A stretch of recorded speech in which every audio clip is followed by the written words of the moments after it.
Shalom Bapak Ibu saudara dikasih Tuhan. Mari hari ini kita datang kepada Tuhan, membawa hati dan kerinduan kita untuk meninggikan Dia. Terima kasih Tuhan, Engkau sungguh baik, Kau sangat baik. Penyertaan-Mu sempurna, kasih setia-Mu tak berkesudah, Kau nyatakan dalam kami. Terima kasih. Sampai detik ini ku melihat penyertaan-Mu sempurna. Sampai selamanya Kaulah Tuhan, satu-satunya pengharapanku.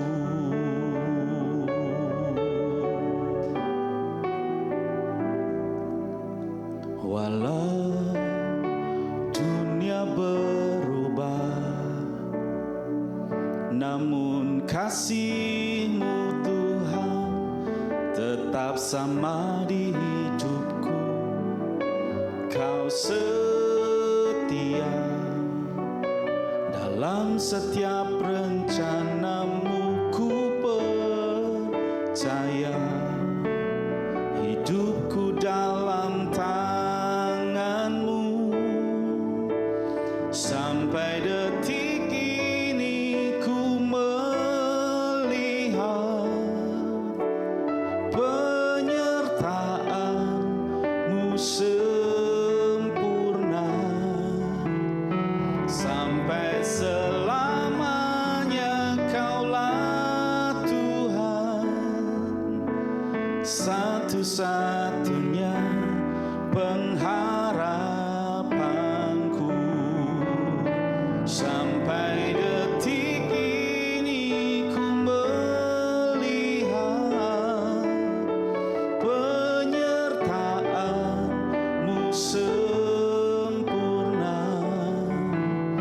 Sampai selamanya Kaulah Tuhan, satu-satunya pengharapanku. Mari kita membuka bersama-sama di Injil Matius pasal yang kedua ayat 1 sampai ayat yang ke-12. Sesudah Yesus dilahirkan di Bethlehem di tanah Yudea pada zaman Raja Herodes, datanglah orang-orang Majus dari timur ke Yerusalem dan bertanya-tanya, di manakah dia raja orang Yahudi yang baru dilahirkan itu? Kami telah melihat bintangnya di timur dan kami datang untuk menyembah dia. Ketika Raja Herodes mendengar hal itu, terkejutlah ia beserta seluruh Yerusalem. Maka dikumpulkannyalah semua imam, kepala dan ahli Taurat bangsa Yahudi. Lalu dimintanyalah keterangan dari mereka, di manakah Mesias yang akan dilahirkan? Mereka berkata kepadanya, Bethlehem di tanah Yudea, karena demikian ada tertulis dalam kitab Nabi. Dan engkau Bethlehem tanah Yehuda, engkau berkali-kali bukanlah yang terkecil di antara mereka yang memerintah Yehuda, karena daripadamu lah akan bangkit seorang pemimpin yang akan menggembalakan umatku Israel.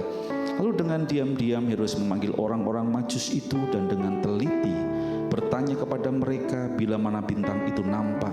Kemudian ia menyuruh mereka ke Bethlehem, katanya, pergi dan selidikilah dengan seksama hal-hal mengenai anak itu, dan segera sesudah kamu menemukan dia, kabarkanlah kepadaku supaya aku pun datang menyembah dia.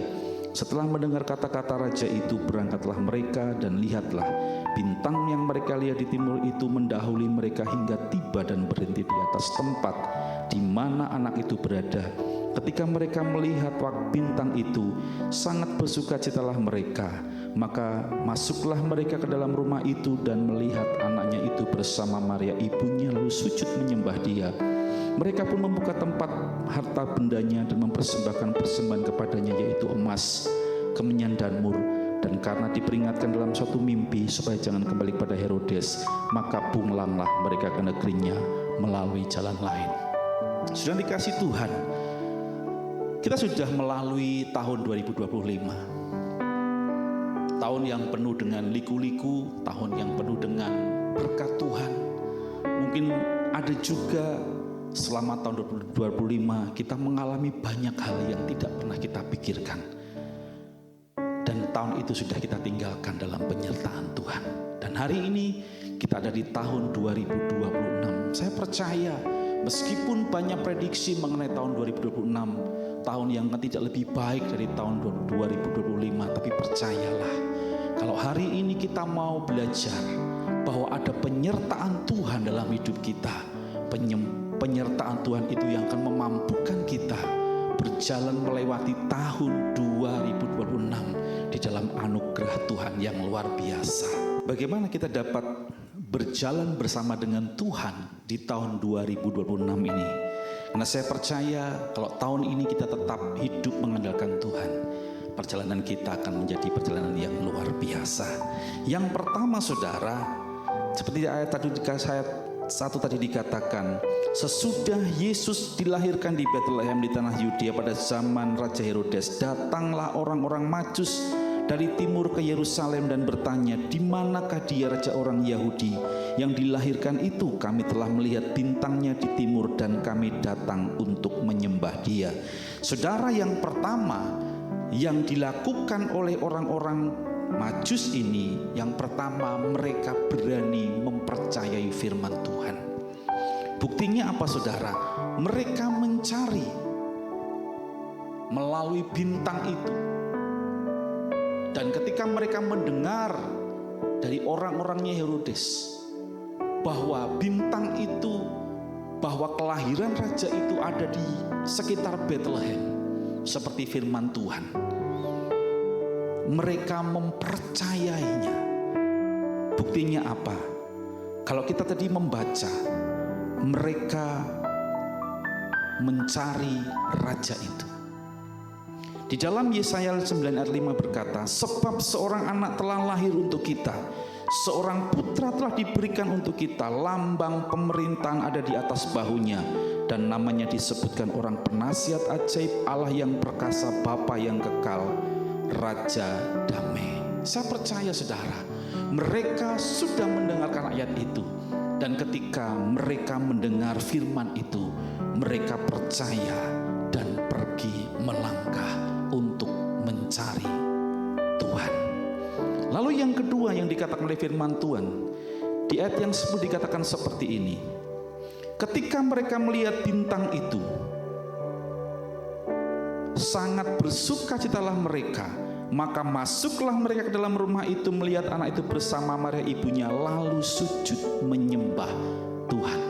Yang kedua, bagaimana kita melewati tahun ini? Mari jadilah pribadi-pribadi yang mau hidup dalam penyembahan kepada Tuhan. Tidak kebetulan tema tahun ini gereja kita GKI Pondok Daud adalah membangun keintiman dengan Tuhan. Artinya memiliki kehidupan pujian, doa, pujian, dan penyembahan kepada Tuhan. Menyembah Tuhan artinya kita memiliki kehidupan yang benar di hadapan Tuhan, mau membangun kedekatan dengan Tuhan. Saya percaya kalau kita melakukan seperti orang Majus, tujuannya mencari sang raja hanya untuk menyembah dia, maka kita pun akan mengalami kedekatan dengan Tuhan melalui penyembahan kita. Lalu yang ketiga, kita lihat ayatnya yang ke-11 dari Matius tadi, saudara. Dikatakan seperti ini, mereka membuka tempat harta bendanya dan mempersembahkan persembahan kepadanya, yaitu emas, kemenyan, dan mur. Mari di tahun ini 2026 banyaklah menabur kepada Tuhan. Tabur yang terbaik. Kalau kita berbicara mengenai menabur, bukan hanya berbicara mengenai materi, saudara, tapi tabur segala sesuatu, tabur kasih, tabur perhatian, tabur segala sesuatu yang baik dan benar dalam hidup kita. Karena saya percaya ketika kita menjadi pribadi-pribadi yang mau menabur, mau mempersembahkan yang terbaik bagi Tuhan, maka taburan yang kita tabur itu akan bertumbuh, berbuah lebat bagi kemuliaan nama Tuhan. Lalu yang ketiga, di dalam Matius 2 ayat 12 dikatakan, dan karena diperingatkan dalam mimpi supaya jangan kembali kepada Herodes, maka pulanglah mereka ke negerinya melalui jalan lain. Mari di tahun ini benar-benar memiliki kehidupan yang lurus di hadapan Tuhan, memiliki pertobatan yang sejati, metanoia, mengalami pembaharuan pikiran, mengalami benar-benar hidup benar di dalam Tuhan, sehingga kita mau meninggalkan segala sesuatu yang lalu, yang tidak benar, dan kita ganti dengan hidup yang benar. Saya percaya tahun ini akan menjadi tahun yang luar biasa. Sampai detik ini ku melihat penyertaan-Mu sempurna, sampai selamanya Kaulah Tuhan, satu-satunya pengharapanku. Mari kita berdoa. Tuhan, terima kasih buat firman-Mu. Kami percaya kalau tahun 2025 kami lalui di dalam penyertaan dan anugerah Tuhan, sehingga kami mengalami banyak perkara-perkara yang ilahi bersama-Mu. Di tahun 2026 ini pun kami juga akan mengalami sesuatu yang luar biasa ketika kami mau berjalan bersama dengan Tuhan. Terima kasih meteraikan firman-Mu dalam hidup kami, sehingga tahun ini merupakan tahun yang luar biasa bagi setiap kami. Dalam nama Tuhan Yesus Kristus kami berdoa dan mengucap syukur. Haleluya. Amin.